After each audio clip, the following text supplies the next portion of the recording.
দর্শক, ফুটবল কিন্তু মাঠের শুধু ৯০ মিনিটের খেলা নয়, মাঠের বাইরেও কিন্তু বেশ কিছু ঘটনা, আলোচনা, সমালোচনা রয়েছে যেগুলো আসলে ফুটবলকে আরও বেশি উত্তেজনাপূর্ণ করেছে। দর্শক, আজকের আমাদের এই অ্যানালাইসিসে প্রতিবারের মতো ফুটবল নিয়ে বেশ কিছু গুরুত্বপূর্ণ ঘটনা, আলোচনা, সমালোচনা নিয়ে আমরা বিশ্লেষণ করব। প্রথমেই আমরা আসলে কথা বলবো যে ফিফার সভাপতি জিয়ান্নি ইনফান্তিনোকে ঘিরে তৈরি হওয়া তীব্র সমালোচনা নিয়ে। দর্শক, জিয়ান্নি ইনফান্তিনোকে ঘিরে কিন্তু তীব্র সমালোচনা সৃষ্টি হয়েছে। কেন দিন দিন বাড়ছে সমালোচনা, ফুটবলের কিংবদন্তিরা কেন তুলছেন এই প্রশ্ন, সেই বিষয়গুলো নিয়ে আমরা কথা বলবো। এরপর কথা বলবো বিশ্বের সবচেয়ে দামি ক্লাব রিয়াল মাদ্রিদকে নিয়ে।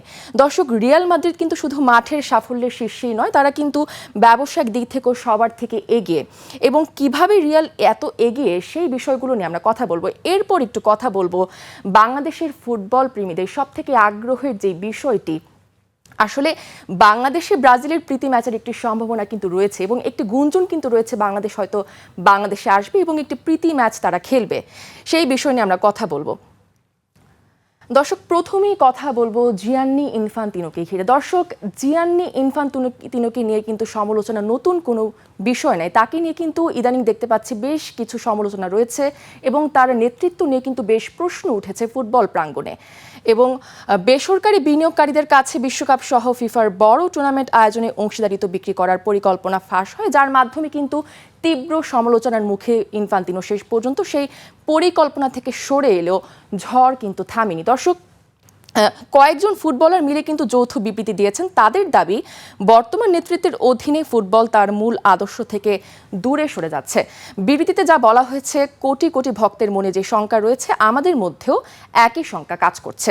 ফিফার বর্তমান নেতৃত্বের অধীনে প্রিয় খেলাটি তার মূল আদর্শ থেকে দূরে সরে গেছে। সাম্প্রতিক ঘটনাবলী আমাদের চুপ থাকতে দিচ্ছে না, যথেষ্ট হয়েছে। ফিফার ভেতরেও ভালো মানুষ আছেন যারা আস্থা ফিরিয়ে আনতে চান। নতুন একটি যুগের সূচনার জন্য কাঠামোগত পরিবর্তন কিন্তু খুব জরুরি। দর্শক, জিয়ান্নি ইনফান্তিনোকে ঘিরে কিন্তু বেশ সমালোচনা সৃষ্টি হয়েছে। কিংবদন্তিরা কিন্তু আসলে তাকে চাচ্ছে না আসলে তিনি ফিফা সভাপতি হন, এবং বিবৃতিতে যারা প্রকাশকারীদের মধ্যে যারা রয়েছেন তারা হচ্ছেন মিকেল, লুসি ব্রোঞ্চ, এমানুয়েল পেতিও কিন্তু রয়েছেন। মিকেল হচ্ছে ফিফা প্লেয়ার্স ভয়েস প্যানেলের সদস্য, সাবেক ফরাসি ডিফেন্ডার তিনি। ম্যানচেস্টার ইউনাইটেড ও আর্সেনালে তিনি খেলেছেন। ফিফায় নতুন যুগ শুরুর আহ্বান কিন্তু তিনি জানিয়েছেন। এবং লুসি ব্রোঞ্চ, তিনি হচ্ছেন ফিফার সাবেক বর্ষসেরা নারী ফুটবলার এবং ইংল্যান্ডের ডিফেন্ডার। একই ধরনের বিবৃতি প্রকাশ তিনিও কিন্তু করেছেন। ফ্রান্সের হয়ে বিশ্বকাপ জয়ী সাবেক মিডফিল্ডার এমানুয়েল পেতিও, তিনিও কিন্তু একই ধরনের বিবৃতি প্রকাশ করেছেন। আসলে কেন এটি গুরুত্বপূর্ণ? দর্শক, বিশ্বকাপ 2 বছর পর পর আয়োজনের ব্যর্থ উদ্যোগ সহ ইনফান্তিনোর বিভিন্ন পরিকল্পনাকে এর আগে সমর্থন দিয়েছিল কিছু লেজেন্ডস, কিন্তু এবার তাদের মধ্য থেকেই অন্তত একজনের সরাসরি সমালোচনা কিন্তু ইনফান্তিনোর নেতৃত্বের জন্য বড় তাৎপর্যপূর্ণ। দর্শক, একটা সময় আসলে জিয়ান্নি ইনফান্তিনোকে যারা সমর্থন করেছিল, তার পরিকল্পনাগুলোকে যারা আসলে সমর্থন করেছিল, এখন কিন্তু তারাই আসলে তার সেই পরিকল্পনাগুলোকে নিয়ে হচ্ছে গিয়ে তারা প্রশ্ন তুলেছেন। আসলে মূল বার্তা হচ্ছে ফুটবলকে তার মূল আদর্শে ফিরিয়ে আনার জন্য স্বচ্ছতা, জবাবদিহি এবং কাঠামোগত পরিবর্তন এখন কিন্তু সময়ের দাবি। আসলে বিশ্বকাপ কিন্তু শুধু একটি ব্যবসার জায়গা নয়, এটির সাথে কিন্তু কোটি কোটি ভক্ত সমর্থকদের কিন্তু আসলে আবেগ জড়ে আছে। দর্শক, আসলে আমরা সেই আশাটাই করব যে হয়তো জিয়ান্নি ইনফান্তিনোর বিরুদ্ধে যেই সমালোচনাগুলো উঠেছে সেটি আসলে কত বড় আকার ধারণ করে, এবং সেই সমালোচনার মাধ্যমে ফিফার নেতৃত্বের কোনো পরিবর্তন আসে কিনা, সেই বিষয়টি কিন্তু আসলে এখন দেখার বিষয়। দর্শক, রিয়াল মাদ্রিদ সবথেকে দামি ক্লাবের তালিকায় সবার শীর্ষে রয়েছে। মাঠে সবসময় ট্রফি না জিতলেও ব্যবসায়িক দৌড়ে রিয়াল মাদ্রিদ সবার শীর্ষে। ব্র্যান্ড ফাইন্যান্সের 2026 সালের প্রতিবেদনে টানা 3য় বছর বিশ্বের সবচেয়ে মূল্যবান ক্লাব ব্র্যান্ড রিয়াল মাদ্রিদ। দর্শক, 2026 সালে রিয়াল মাদ্রিদের ব্র্যান্ড ভ্যালু আমরা দেখতে পাচ্ছি 240 কোটি ইউরো, এবং যা গত বছরের তুলনায় বৃদ্ধি পেয়েছে 25%। দর্শক, এক বছরের মধ্যেই কিন্তু বেশ বৃদ্ধি পেয়েছে রিয়াল মাদ্রিদের ব্র্যান্ড ভ্যালু দেখতে পাচ্ছি।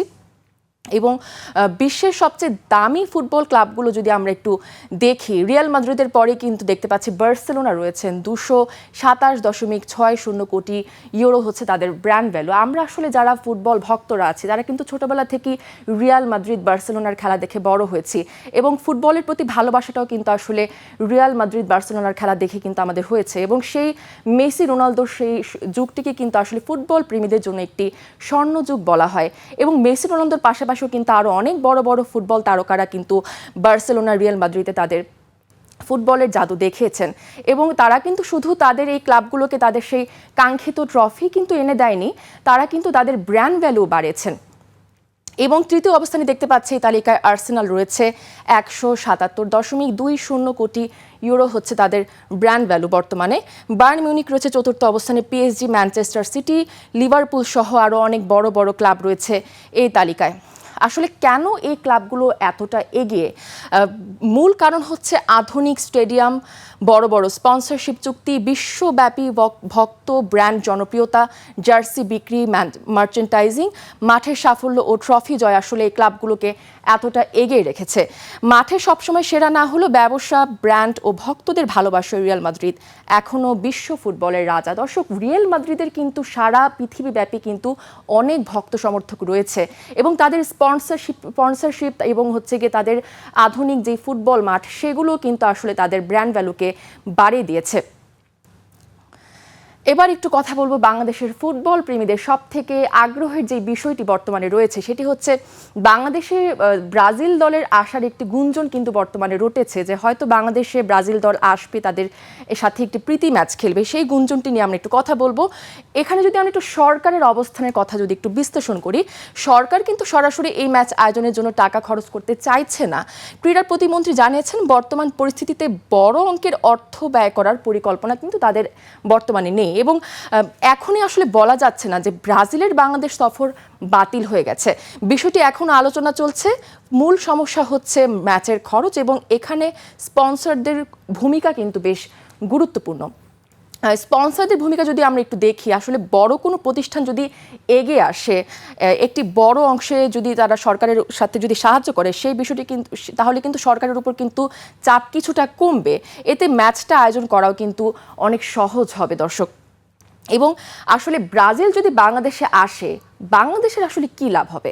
বাংলাদেশে কিন্তু ব্রাজিল, আর্জেন্টিনার কিন্তু যথেষ্ট ভক্ত সমর্থক রয়েছে আমরা দেখেছি এবং বিশ্বকাপে কিন্তু আমরা সেটি কিন্তু প্রমাণ করে। বিশ্বকাপ যখন আসে তখন কিন্তু বাংলাদেশ পুরো ব্রাজিল আর আর্জেন্টিনা দুটি শিবিরে কিন্তু বিভক্ত হয়ে যায় বাংলাদেশের মানুষ এবং যারা ব্রাজিল সমর্থকরা, বিশেষ করে আমরা যারা ব্রাজিল সমর্থকরা আছি, তারা কিন্তু আসলে তাদের জন্য কিন্তু এই বিষয়টি বেশ আকর্ষণের এবং বেশ তাদের স্বপ্ন কিন্তু একটি পূরণ হবে ব্রাজিল যদি বাংলাদেশে আসে।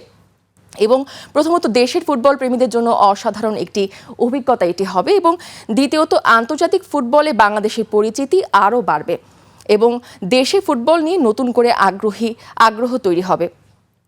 এবং শুধু একটা ম্যাচ খেললেই বড় পরিবর্তন আসবে না, এই সুযোগকে কাজে লাগিয়ে দেশের ফুটবলকে আরও উন্নত করাই হবে আমাদের মূল লক্ষ্য। সবশেষে আসলে ব্রাজিলের সাথে বাংলাদেশের ম্যাচ হলে এটা দেশের ফুটবলের জন্য অনেক বড় একটি ঘটনা ঘটবে এবং ম্যাচ আয়োজনের জন্য আসলে পরিকল্পনা করতে হবে এবং বিষয়টি নিয়ে আসলে সঠিকভাবে এগোতে হবে। স্পন্সরের বিষয়টি আসলে দেখতে হবে। আসলে স্পন্সরদের সহযোগিতা কিন্তু এখানে বেশ গুরুত্বপূর্ণ। স্পন্সররা যদি আসলে এগিয়ে আসেন তাহলে কিন্তু আসলে সরকারের পক্ষে বিষয়টি বেশ সহজ হবে।